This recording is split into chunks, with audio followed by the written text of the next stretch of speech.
Bien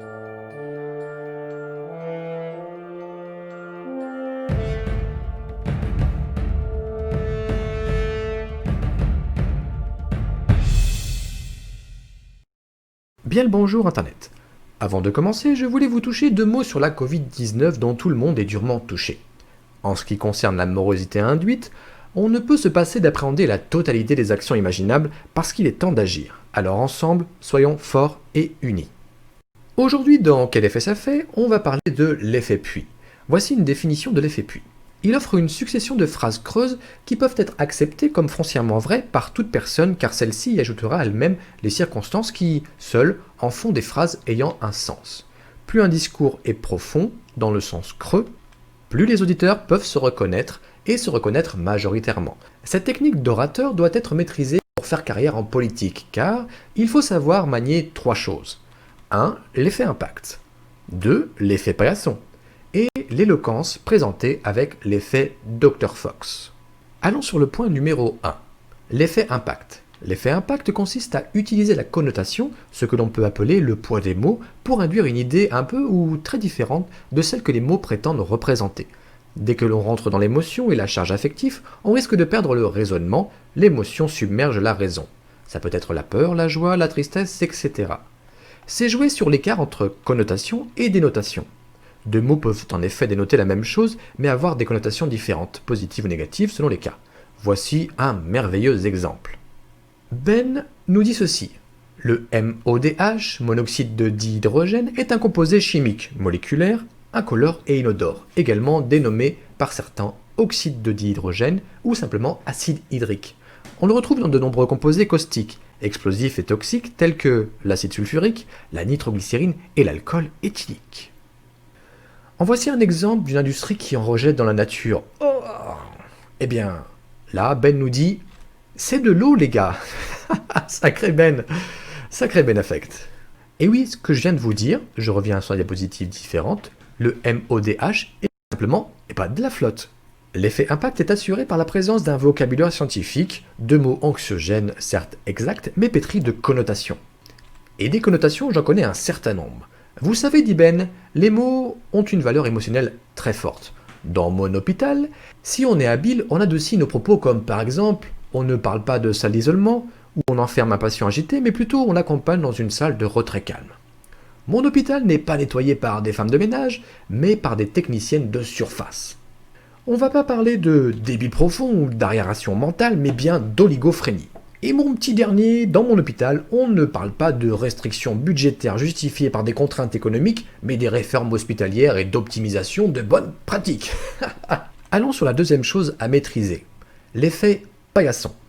Cela consiste à désigner une chose ou un objet par un mot qui se rapporte à autre chose. Ici c'est simple, j'affirme que personne qui regarde ma vidéo ne s'est jamais essuyé les pieds de sa vie, c'est logique. Des pieds, c'est ça, on est d'accord. Par contre, essuyez vos chaussures avant d'entrer, ça c'est correct. Ici, l'effet paillasson, c'est le mot pied qui remplace le mot chaussure ou botte ou escarpin. Et vous savez, l'effet paillasson est tellement dans notre quotidien avec les expressions, par exemple, mange ton assiette. Enfin non, c'est d'opaline, donc si je mange l'assiette, je vais me blesser. Bois ton verre. Aïe aïe aïe non plus.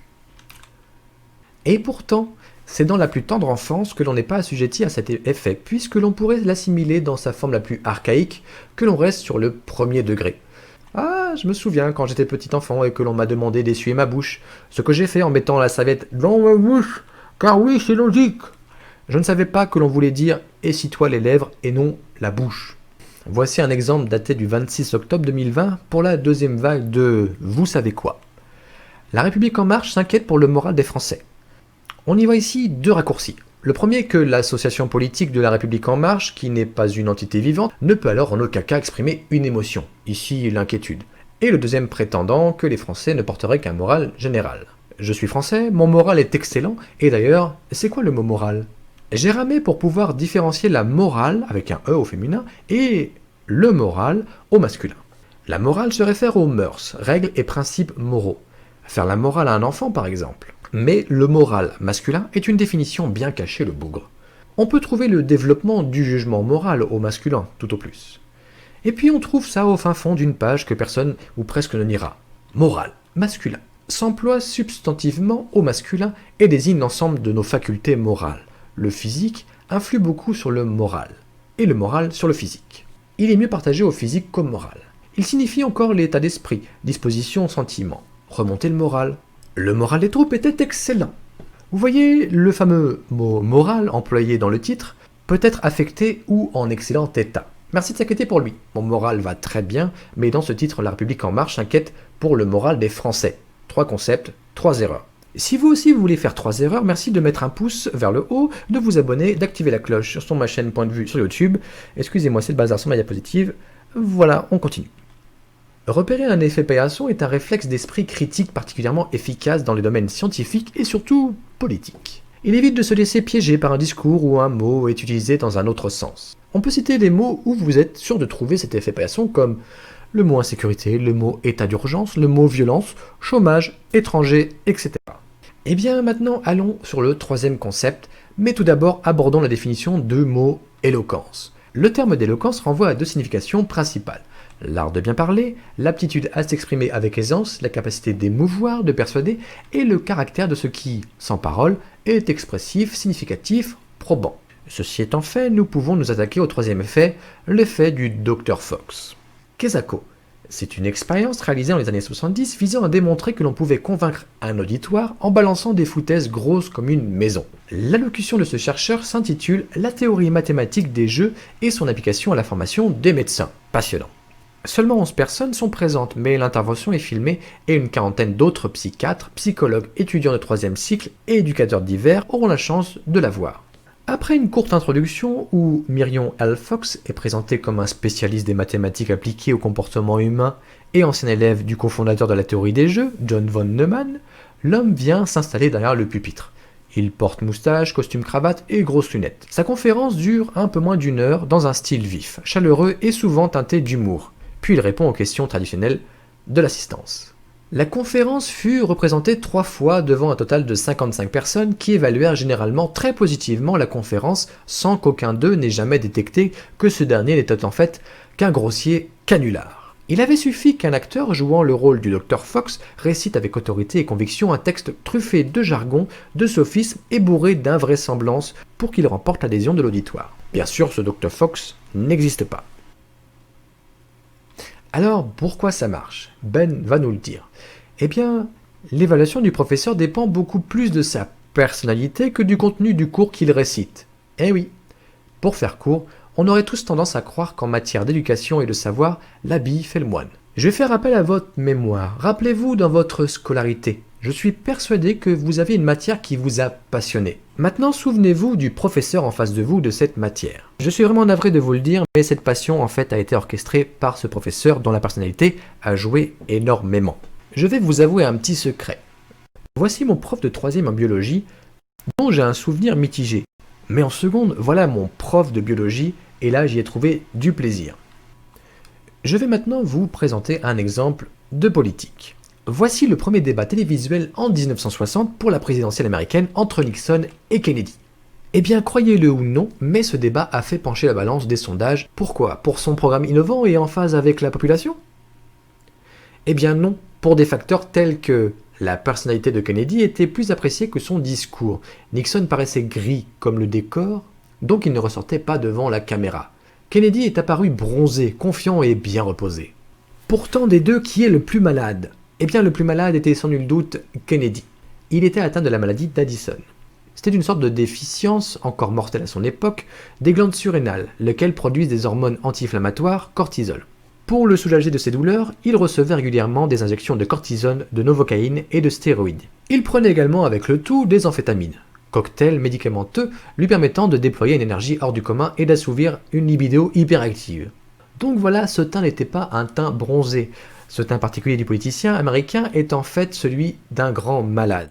La mauvaise santé de Kennedy le forçait en effet à s'exposer à des traitements ravageurs qui lui donnaient ce faux teint soleil de l'homme habitué des lampes solaires. Comme quoi, vous voyez, on se trompe lourdement à cause de l'effet Dr Fox. Comme vous le constatez, il peut être très facile de faire un discours, mais ce qui est perturbant, c'est de voir à quel point on peut se reconnaître dans un discours creux. Les hommes politiques usent et abusent de ce type de discours passe-partout. Mais nous y adhérons sans la moindre hésitation et parfois même avec conviction. Ne vous êtes-vous pas déjà reconnu dans plusieurs discours de différents candidats, même si vous pensez ne pas partager a priori leur point de vue? Pas besoin pour eux de parler de sujets de fond, il suffit de rester dans le domaine affectif. Il me plaît, il est sympathique.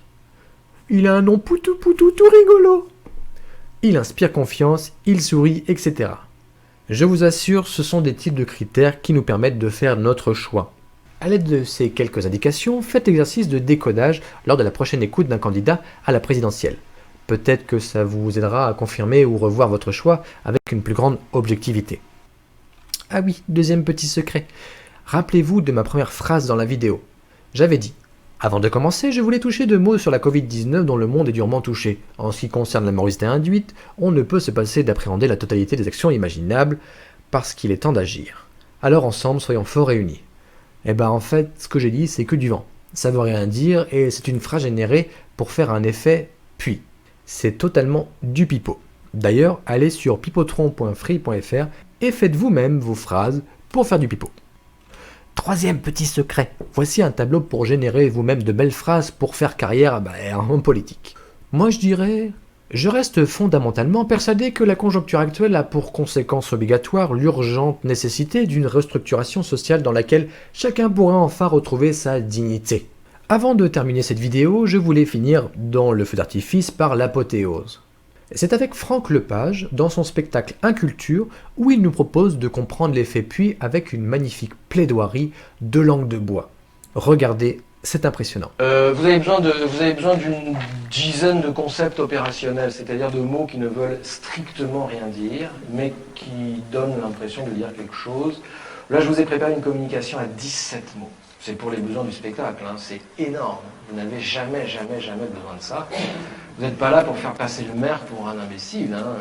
Lui utilise à tout casser, quoi. 5 mots, 6 mots, enfin vous voyez, vie associative, partenariat, développement local, enfin, le préfet, s'il est là, il utilise 2 mots, lui, République, sécurité, enfin vous voyez. Alors, je les bats devant vous, j'espère que vous me faites confiance. Je coupe.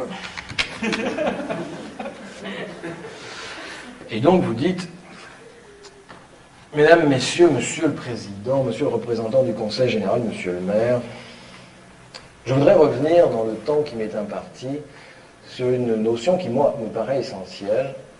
Et cette notion, c'est évidemment la question des habitants, que je voudrais mettre avec cet autre concept qui est celui des acteurs.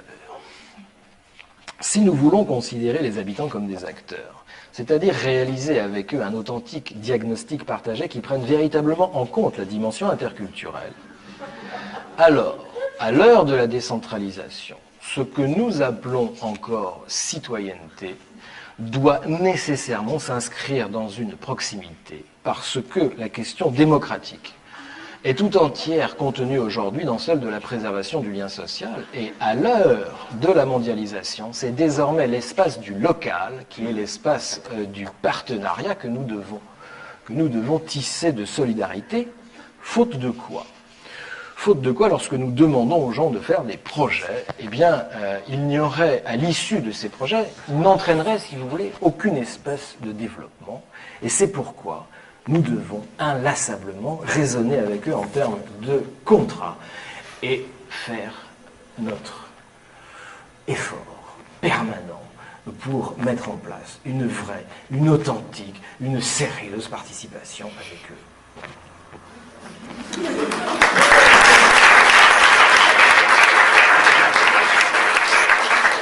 Mais je voudrais dire tout de suite une deuxième chose.